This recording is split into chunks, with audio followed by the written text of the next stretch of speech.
The combined dollar amount of revenue collected by all governments in the United States amounts to roughly $9.6 trillion per year.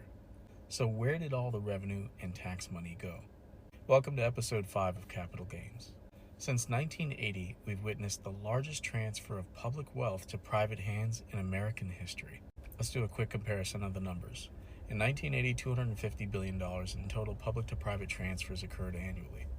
Fast forward to 2024, that same transfer yields over $1 trillion annually. That's a 300% increase in taxpayer money flowing to corporations. Some transfers occur as direct subsidies. Back in 1980, it was $50 billion a year.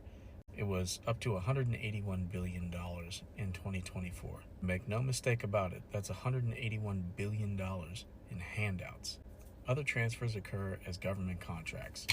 It was $200 billion back in 1980. It is now up to $650 billion as of 2024. It's mostly private companies now doing what the government used to do for us directly. Last but not least, some of that transfer occurs as tax expenditures. We're spending about $300 billion annually in special tax breaks that primarily benefit large corporations. So what government agencies got privatized? Well, in the 1980s, it was the prison system. They went from a $0 to a $5 billion industry. Incarceration rates have doubled, and private companies now profit from imprisonment while taxpayers fund it. In the 1990s, military contractors. Defense contracts tripled. Private military companies like Blackwater emerged. As an example, we paid for the Iraq War twice, once in taxes and once in contractor profits.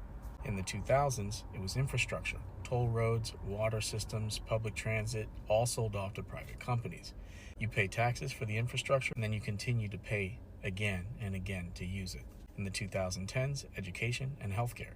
Charter schools and managed Medicare exploded. Our public funds are being turned over to private control with limited oversight.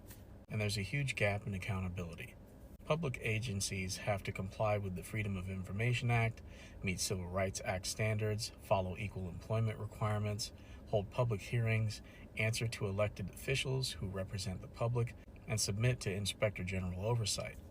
Private contractors can claim trade secret protections, invoke private property exemptions, face limited civil rights enforcement, and operate without public input.